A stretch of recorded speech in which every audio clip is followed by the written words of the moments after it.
देखो बेटा, we have discuss different thermodynamic processes.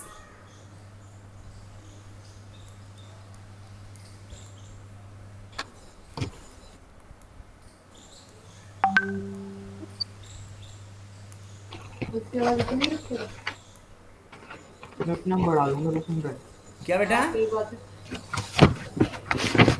देखो थर्मोडाइनमिक प्रोसेसेस में अपने पास थी बेटा एडियाबैटिक प्रोसेस। एडियाबैटिक प्रोसेस में Q बराबर 0 था ना? Q इक्वल टू 0 मतलब heat exchange with the surroundings क्या होगी? जीरो। 0। Zero. कोई भी हीट एक्सचेंज नहीं होगी। यस और no? Yes, sir.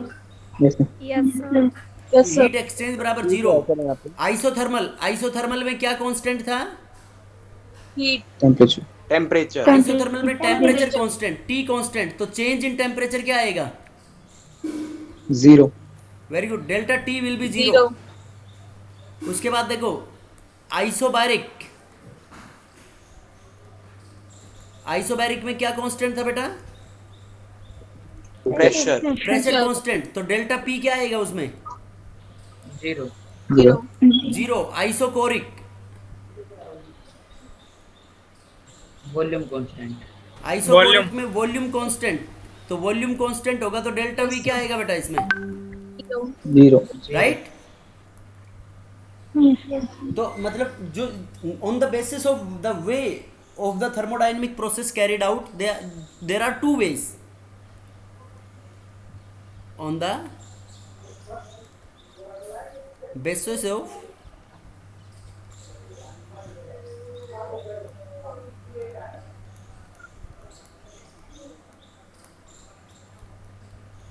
way of thermodynamic process carried out।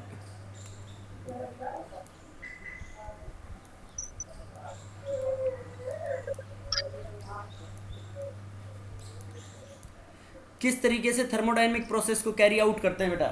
उस तरीके से अपने पास टू टाइप्स की होती है, reversible process and irreversible process.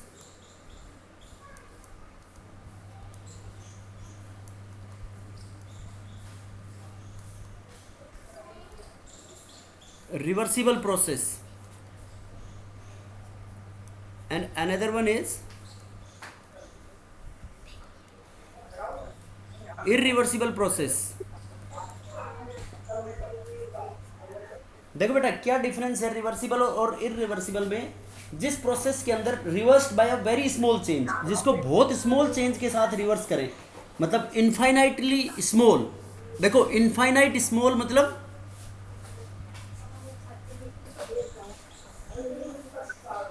बेटा समझ में नहीं आ रही बात? देखो जिस प्रोसेस को, the process which is carried out,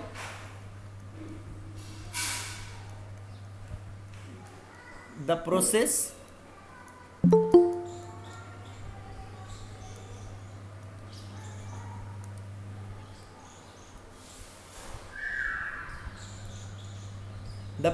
which is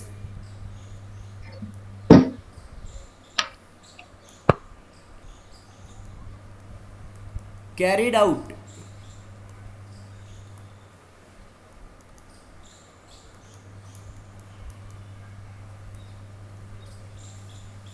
इनफाइनाइटेसिमली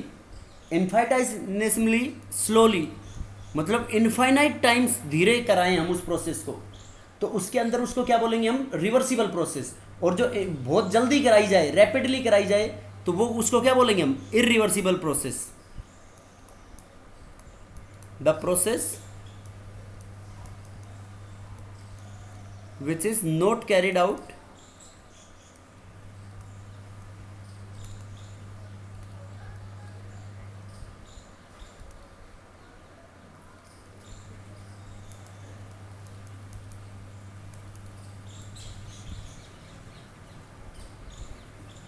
इनफाइनाइटेसिमली slowly. बेटा इस टर्म का मतलब समझ में आया नहीं आया? बहुत ज्यादा ही धीरे से। समझ गए ना? बहुत ज़्यादा धीरे, जो बहुत ज़्यादा धीरे कराई जाए वो तो कौन सी होगी? रिवर्सिबल। और जो बहुत ज़्यादा धीरे नहीं कराई जाए, तेज कराई जाए, वो कौन सी होगी? इरिवर्सिबल। तो देखो अपने पास दो एक तो होता है ड्राइविंग फोर्स, और एक होता है अपोजिंग फोर्स। तो ड्राइविंग फोर्स और अपोजिट फोर्स दोनों के बीच में डिफरेंस बहुत कम हो, जब तो वो होगी reversible process. When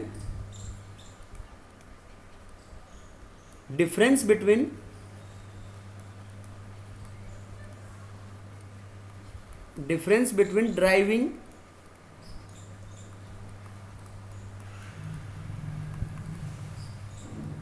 driving and opposing force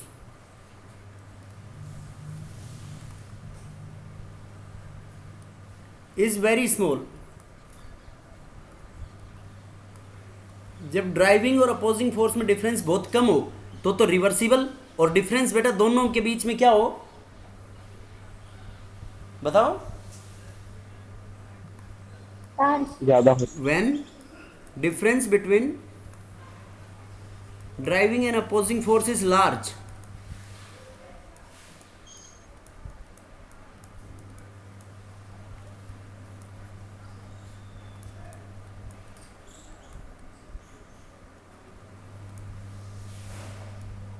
when difference between driving and opposing force is large, तो उसको क्या बोलेंगे बेटा हम, irreversible process।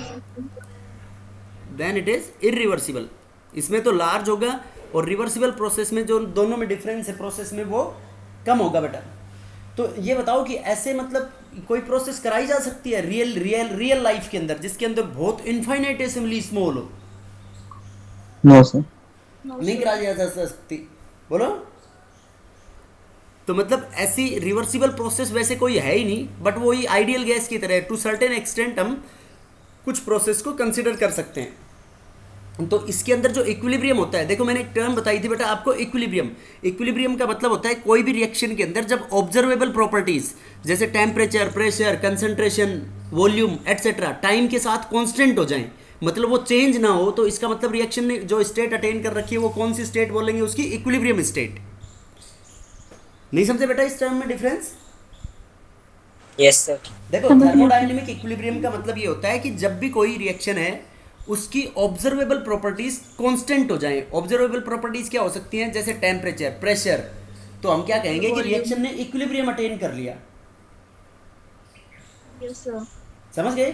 तो इसके अंदर जब ऐसे बहुत धीरे है तो उसके अंदर इक्विलिब्रियम डिस्टर्ब नहीं होगा, प्रोसेस का equilibrium state is not disturb. Yes sir.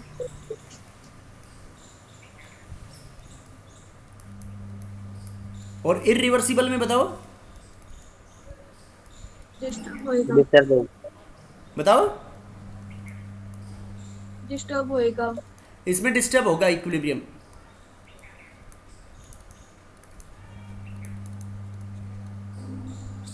Equilibrium is disturbed.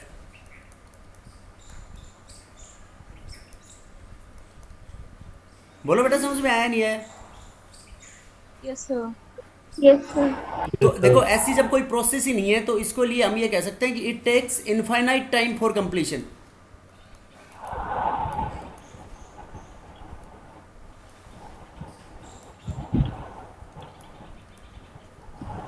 और इसके अंदर ये रियल प्रोसेस होती है, तो इसके अंदर क्या लगेगा बेटा, कंप्लीट होने के लिए फाइनाइट टाइम लगेगा। यस और नो? यस। फिर ये कह सकते हैं these processes are imaginary. Reversible process real process नहीं होती, और ये बेटा रियल प्रोसेस है।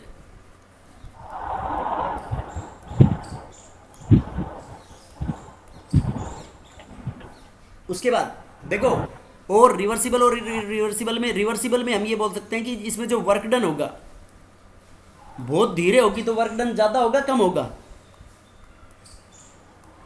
कम होगा बेटा कम क्यों होगा? बहुत धीरे हो रही है, इनफाइनाइटली स्लोली हो रही है, तो बहुत ज्यादा टाइम लगेगा, उसमें बहुत ज्यादा टाइम लगेगा, तो वर्क डन ज्यादा होगा। Yes sir. और ये short term definite time interval में होगी, तो इसके अंदर वर्क डन क्या होगा, मतलब मैक्सिमम नहीं होगा, लेस देन रिवर्सिबल प्रोसेस होगा। नहीं समझे? समझ गए सर। इसको मैथमेटिकली कैलकुलेट करेंगे हम वर्क डन को, कि कैसे लेस देन होगा, जब तुम अप्लाई कर सकते हो इसके ऊपर। लेस देन रिवर्सिबल प्रोसेस, ये है बेटा दो थर्मोडायनेमिक प्रोसेसेस, बोलो इसमें इनमें दोनों में कोई डाउट है किसी को? No, sir. No sir. Excuse sir. हाँ बेटा बोलो। सर ये रिवर्सिबल प्रोसेस में सर वर्क डन सबसे ज्यादा क्यों होगा सर? रिवर्सिबल प्रोसेस में क्या बोल रहे हो बेटा, वर्क डन सबसे ज़्यादा? हाँ सर, वर्क डन मैक्सिमम क्यों होगा? बेटा वर्क डन, ये प्रोसेस कितना टाइम लग रहा है उसके अंदर, बहुत धीरे हो रही है ना प्रोसेस। Yes sir. हम कह रहे हैं इनफाइनाइट टाइम लग रहा है। देखो एक ऐसे मान लो कि एक पहाड़ के ऊपर से एक बॉल या एक पत्थर का टुकड़ा बिल्कुल टॉप से, और बहुत धीरे धीरे लाना है इनफाइनाइट टाइम में, मतलब हजारों लाखों सालों में लेके आना है, तो वर्क डन बहुत ज़्यादा नहीं लगेगा उसमें। Yes sir. और एक बिल्कुल डेफिनेट टाइम के अंदर होगी। तो ये अपन प्रोसेस है। देखो कोई भी प्रोसेस है, इसमें हम किसी भी कंडीशन को कांस्टेंट करेंगे, जैसे आइसोकोरिक, आइसोबारिक, अलग अलग है ना, इनमें अलग अलग टर्म्स को अलग अलग जगह टाइम पे कांस्टेंट करके निकालेंगे फिर। Yes sir. तो उसके ब्याह पे हम पता लगाते हैं इसके अंदर। सर समझ गया सर। नहीं समझे? समझ गया सर। देखो उसके बाद कुछ टर्मिनोलॉजी होगी इसके अंदर बेटा, वो जो जैसे Q से हम थर्मोडायनेमिक्स में रिप्रेजेंट करते हैं हीट कंटेंट। Q मतलब हीट कंटेंट। Heat content. तो हीट कंटेंट का मतलब क्या होता है बेटा कि Q is the heat content in the system. ये कैपिटल Q और स्मॉल q।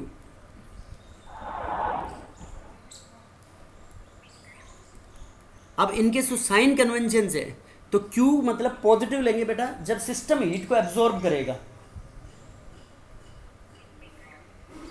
बोलो Yes, sir. Yes, sir. Q का साइन क्या लेंगे हम बेटा, पॉजिटिव, मतलब heat is absorb by the system.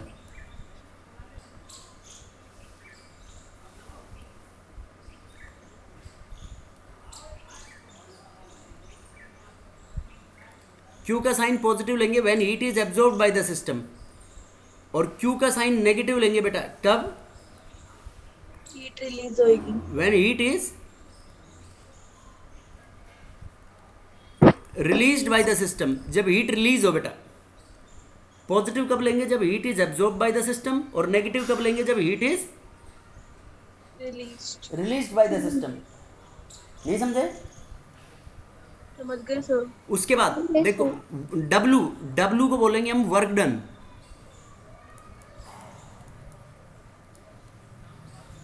देखो बेटा work done on the system, work done on the system, system के ऊपर काम हो तो क्या लेंगे हम उसको, पॉजिटिव। और work done by the system, अगर सिस्टम काम करे तो वर्क डन के साइन के कन्वेंशन क्या यूज करेंगे हम, नेगेटिव। ठीक है? Yes, sir. बोलो बेटा समझ में आया नहीं आया? आ गया सर. अब देखो मैं इसको फर्स्ट लॉ ऑफ थर्मोडायनेमिक्स पढ़ाऊंगा, जब बताऊंगा फिजिक्स में थोड़ा सा उल्टा लेंगे इसके अंदर। ये आईपीएससी कन्वेंशन है। तो इसके बाद एक टर्म आती है अपने पास, इंटरनल एनर्जी।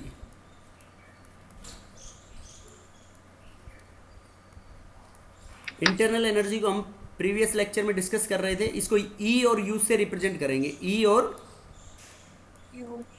यू से। देखो बेटा इंटरनल एनर्जी का मतलब क्या होता है, it is the total energy content of the system. किसी भी सिस्टम के अंदर जो टोटल एनर्जी स्टोर्ड रहती है किसी भी फॉर्म में, उसको हम बोलते हैं internal energy. It is the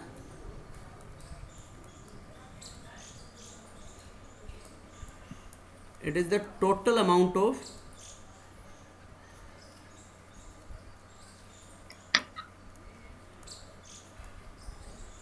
energy stored within the system.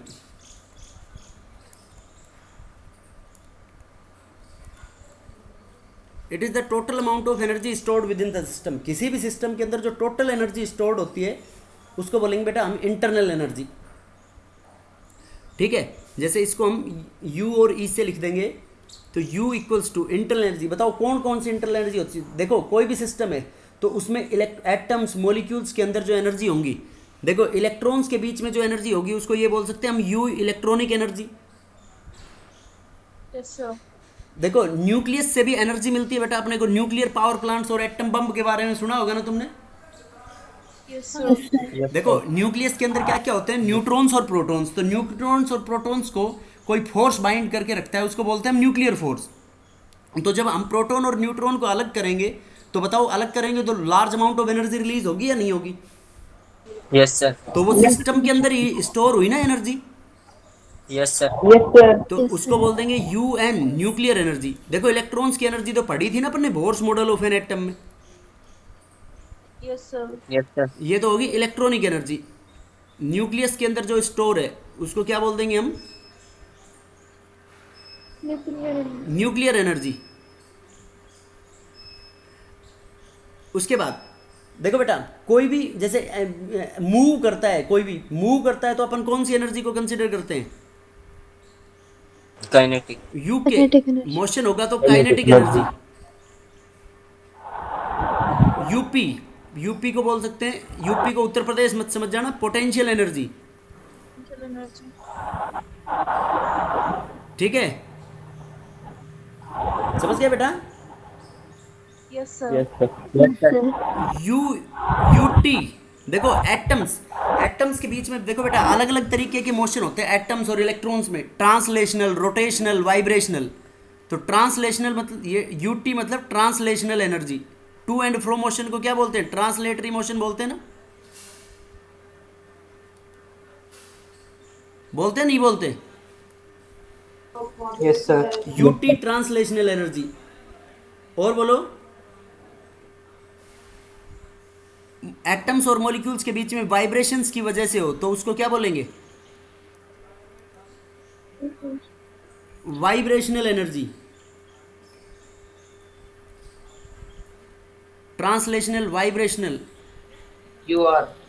And so on. ऐसे बहुत सारी ये जो एनर्जीज का, जो भी टोटल एनर्जीज के कंटेंट को हम क्या बोलेंगे किसी भी सिस्टम में? Internal energy. बोलो समझ में आया नहीं आया? Yes, Yes, sir. sir. तो मतलब ये मतलब एनर्जी एसोसिएटेड होगी किसी भी सिस्टम की, तो इसकी एब्सोल्यूट बहुत सारी एनर्जी इससे रिलेटेड होगी, इंटरनल एनर्जी। तो इसकी एब्सोल्यूट वैल्यू निकालना बहुत मुश्किल है बेटा। It is very difficult to find its absolute value.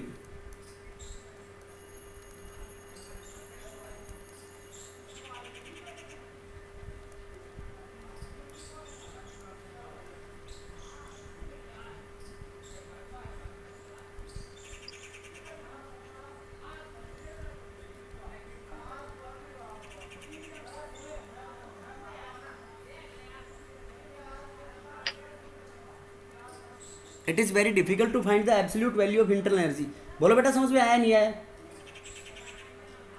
Yes, Yes, sir. sir. समझ गए? Yes, sir. Yes, sir. As it involves number of energies.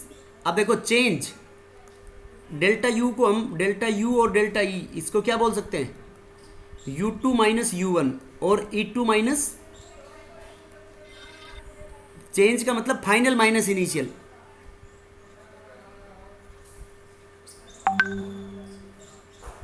इसको क्या बोलेंगे हम? Change in internal energy. Final minus initial is known as change in internal energy. ठीक है बेटा? Yes, sir. तो बताओ इंटरनल एनर्जी कैसे कब चेंज होगी? बताओ कैसे चेंज होगी किसी भी सिस्टम की internal energy? Internal energy change हो सकती है जब हीट सिस्टम के अंदर जाए या सिस्टम से बाहर निकले, वर्क डन सिस्टम के अंदर जाए, वर्क डन सिस्टम के ऊपर हो, या सिस्टम खुद काम करे।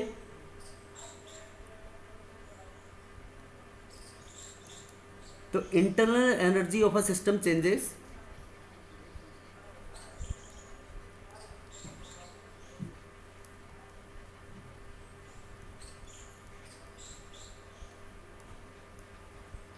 when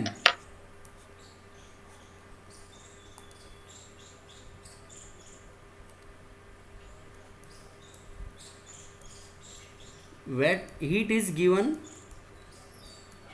in और आउट। किसी भी सिस्टम में हीट दें अपन या हीट को बाहर निकालें सिस्टम के अंदर से, वर्क डन ऑन और bye the system work done on और बाय द सिस्टम। ठीक है बेटा।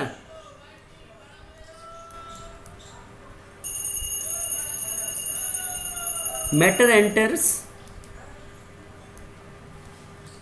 इन और out of the system.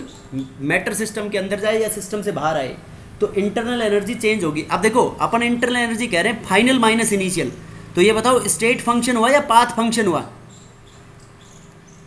State function. शाबाश। Internal energy is a state function.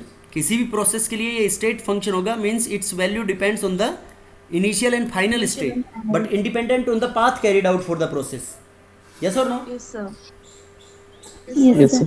बोलो बेटा, इसमें कोई डाउट किसी को? No, sir. No, sir.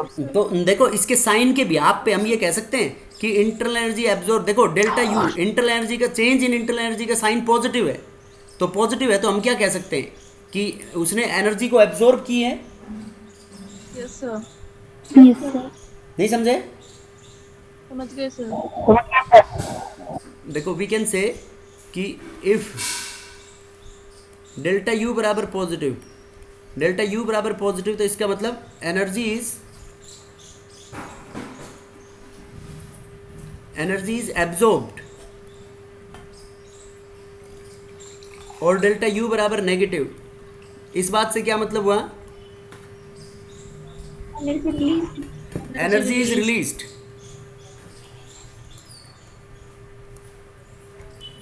बोलो बेटा, नेगेटिव का मतलब एनर्जी रिलीज और एनर्जी इज एब्जॉर्ब्ड। और ऐसे भी बोल सकते हैं, देखो चेंज इन इंटरनल एनर्जी को U बराबर, मतलब U final products minus reactants किसी भी रिएक्शन के लिए, तो प्रोडक्ट की एनर्जी ज़्यादा है, पॉजिटिव का मतलब।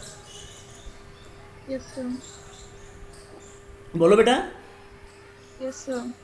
तो देखो ज़्यादा कैसे होगी? दो टाइप की रिएक्शंस होगी एनर्जी के बिहाफ पे, कि एक्सोथर्मिक और एंडोथर्मिक। एक्सो का मतलब, इनको डिटेल में डिस्कस करेंगे बाद में। एक्सोथर्मिक प्रोसेस, एक्सोथर्मिक मतलब heat is given out,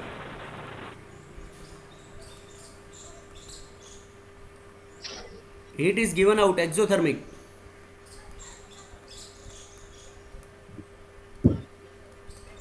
endothermic मतलब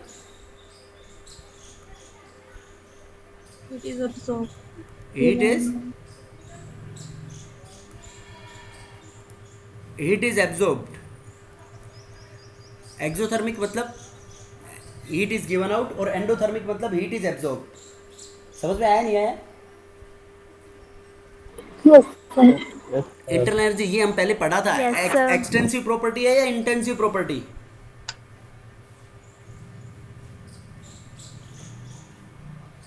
बेटा सारी ये थर्मोडायनेमिक प्रॉपर्टीज, एंड मैंने बताया entropy, Gibbs free energy, enthalpy, internal energy, these all are extensive properties, means they are dependent on the amount of substance. देखो internal energy को बोला हमने न्यूक्लियर एनर्जी है मान लो, तो न्यूक्लियस में एक तो तुम्हारे पास आधे किलो यूरेनियम हो और एक किलो यूरेनियम हो, तो दोनों के केस में से अलग अलग एनर्जी निकलेगी, सेम अमाउंट निकलेगी? अलग अलग निकलेगी। अलग अलग। तो अमाउंट पे डिपेंड कर रही है नहीं कर रही? Yes, sir. बोलो बेटा। अरे बोलो। Yes, sir. Yes. अब देखो इसके बिहाफ पे हम डिस्कस करते हैं first law of thermodynamics, float. देखो पूरे थर्मोडायनेमिक्स को अभी अपन बस दो पार्ट में ही पढ़ेंगे, फर्स्ट लॉ और second law, float and slot.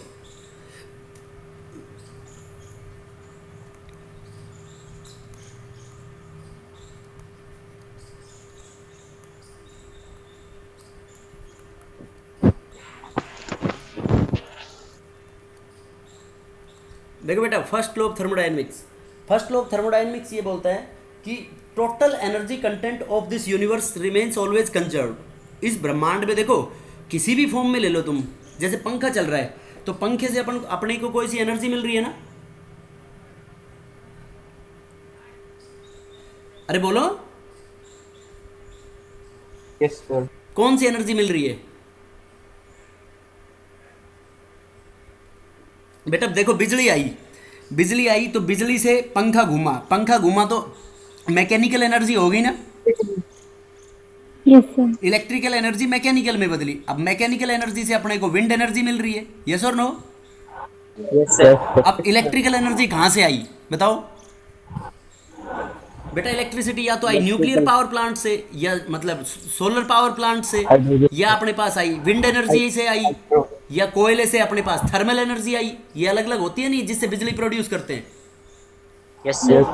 अब मान लो कि कोल एनर्जी है तो कोयले से आई, तो कोयला कहाँ से आया? जमीन। तो टोटल जो एनर्जी स्टोर्ड हुई किसी भी सिस्टम में, वो एनर्जी, जैसे अपन ऐसे बोल देंगे अपनी बॉडी किसकी बनी हुई है? एलिमेंट्स की। तो एलिमेंट्स अपनी बॉडी के अंदर, प्लांट्स हैं, प्लांट्स किससे बने? एलिमेंट्स से। जमीन से एब्जॉर्ब कर रहे हैं ना डिफरेंट एलिमेंट्स को। Yes sir. Yes, sir. तो जब इनकी डेथ होती है, प्लांट की डेथ होगी, आदमी की डेथ होगी, तो वो सारे एलिमेंट्स रिसर्कुलेट हो जाएंगे फिर इसी एनवायरनमेंट में। Yes sir. जैसे बोलो यस और no? Yes, sir. Yes yes sir. Sir. Yes, sir. तो जैसे ह्यूमन बॉडी का ग्रोथ हुआ, कोई भी ग्रोथ हुआ, तो ओवरऑल अपने पास मिनरल्स, एलिमेंट्स, तो डिफरेंट एनर्जीज होगी। तो डिफरेंट कितनी भी एनर्जी हो इस दुनिया में, टोटल एनर्जी कंटेंट इस ब्रह्मांड का पूरे का ऑलवेज रिमेन्स कंजर्व। यस और no? Yes sir. Yes, sir. Energy of universe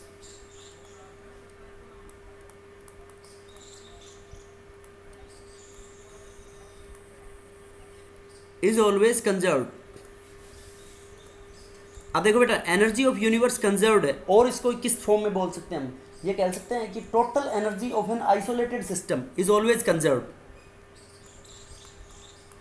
isolated का मतलब कोई भी चीज एक्सचेंज नहीं हो रही ना उसमें, yes sir. Neither energy nor matter. Total energy of isolated system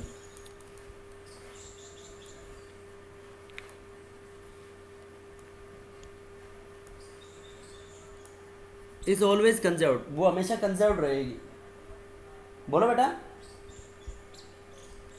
Yes, sir. और क्या बोल सकते हैं? ऐसे बोल सकते हैं, energy can neither be created nor be destroyed, but it can be transform from one form to another. Yes, sir. Yes, sir. Energy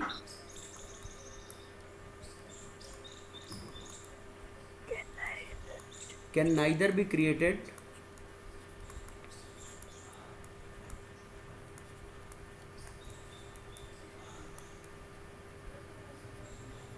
nor be destroyed,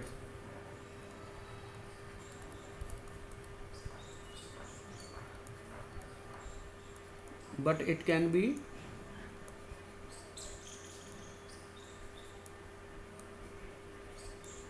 transformed from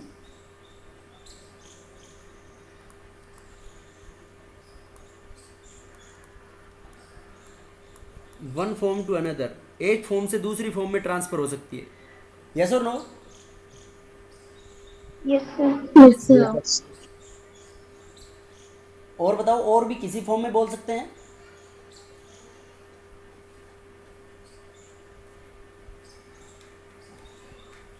देखो बेटा, अभी अपन ने इंटरनल एनर्जी बोला कि उसकी एब्सोल्यूट वैल्यू डिटरमाइन करना मुश्किल है ना। It is difficult to determine the absolute value of energy. It is difficult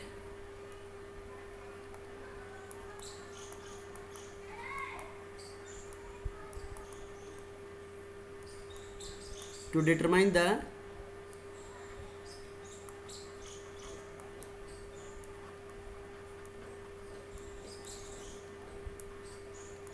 absolute value of energy. Energy की एब्सोल्यूट वैल्यू को डिटरमाइन करना मुश्किल है बेटा। It can be calculated only, मतलब चेंज, इसके अंदर चेंज को कैलकुलेट किया जा सकता है। It can be calculated only in the form of change.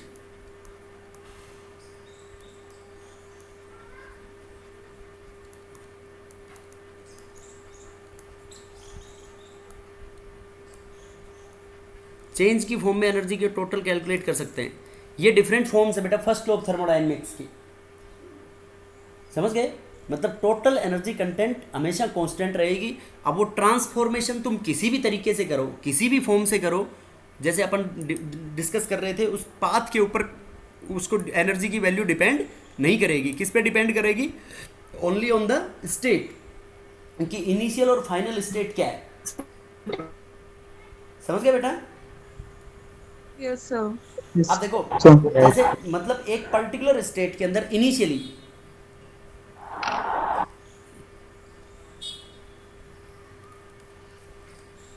देखो बेटा, इनिशियली मतलब शुरू में इनिशियली हम टोटल E1 को मान सकते हैं टोटल एनर्जी। इनिशियली क्या हो जाएगी? इनिशियली किसी भी स्टेट के अंदर, initially in particular state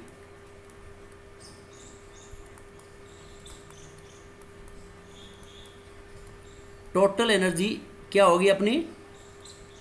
E1 और U1। ठीक है बेटा? अब देखो, मैं ये बोल रहा हूँ इसी प्रोसेस के ऊपर Q जो है, Q is the amount of heat given to the system. देखो, Q is the heat given to the system.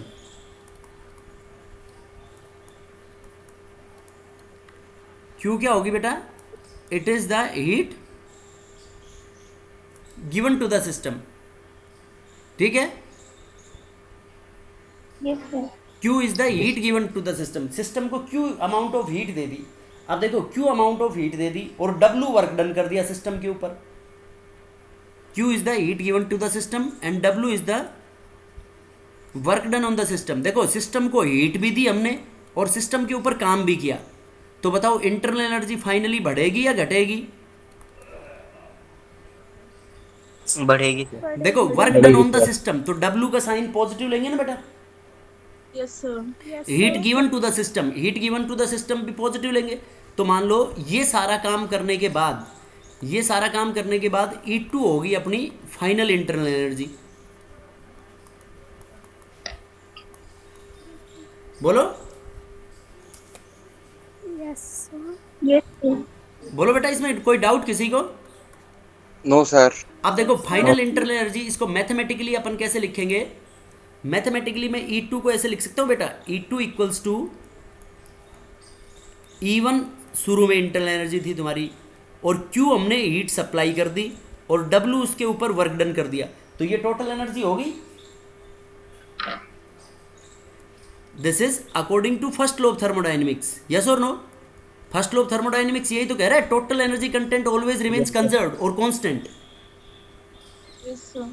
अब देखो, E1 को इधर ले आओ तो हम क्या कह सकते हैं? E2 minus E1 is equal to Q plus W, Yes, sir. और delta E2 minus E1 delta E equals to Q plus W। ये है बेटा mathematical form of first law of thermodynamics. Delta E भी put कर सकते हैं और इसको डेल्टा U भी पुट कर सकते हैं। समझ गए? Yes, sir. Yes, sir.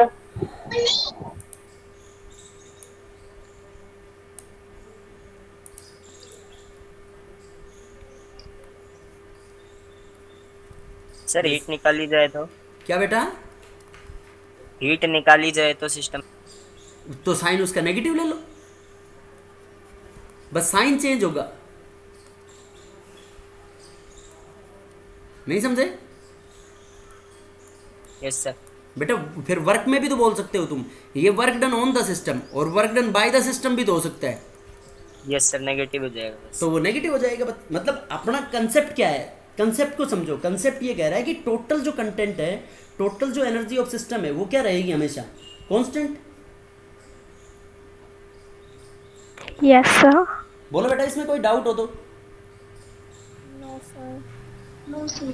अब देखो, हम एक अलग फॉर्म में लिखते हैं थर्मोडायनेमिक्स को। थर्मोडायनेमिक्स को, फर्स्ट लॉ ऑफ थर्मोडायनेमिक्स को देखो, ये कहता है कि it is impossible to construct a perpetual machine which can work continuously without consumption of energy. मतलब आज तक इंसान ऐसी मशीन नहीं बना पाया जो लगातार काम कर सके बिना एनर्जी कंज्यूम किए।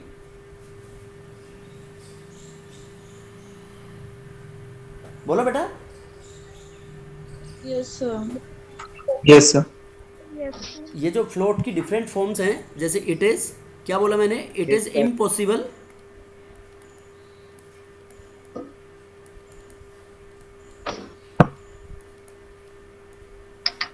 to construct a perpetual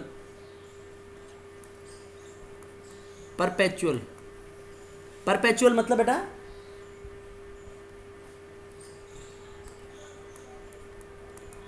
perpetual मतलब लगातार, perpetual motion machine without consumption of energy.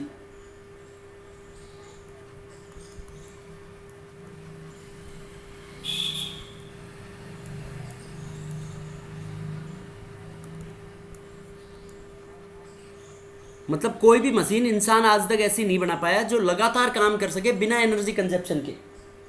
Yes और नो? बोलो बेटा। Yes.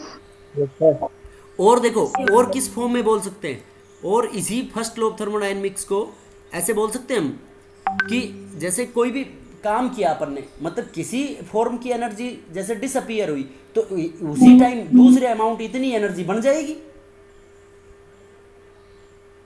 Yes sir. Yes, sir.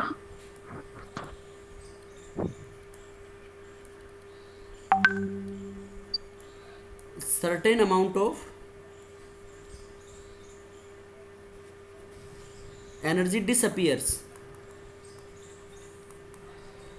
जब certain amount of energy disappears then we can say that then exactly same amount of energy appears।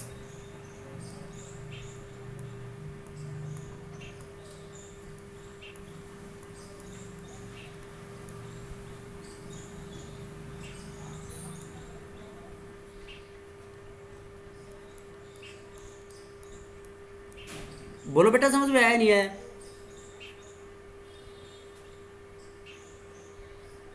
बोलो किसी भी form की energy जितनी एक बार डिसअपीयर होगी तो इतनी एनर्जी नहीं बन जाएगी। Yes, sir. यस और no? Yes, sir. Sir. These are the different forms जिसकी फॉर्म तरीके से हम थर्मोडायनेमिक्स को, फर्स्ट लॉ ऑफ थर्मोडायनेमिक्स को स्टेट कर सकते हैं। अब देखो उसको थर्मोडायनेमिक्स को एनर्जी और वॉल्यूम चेंज की टर्म्स में, वॉल्यूम और प्रेशर की टर्म्स में किसी भी पर्टिकुलर गैस के लिए, that we are going to discuss in the next lecture. So thank you.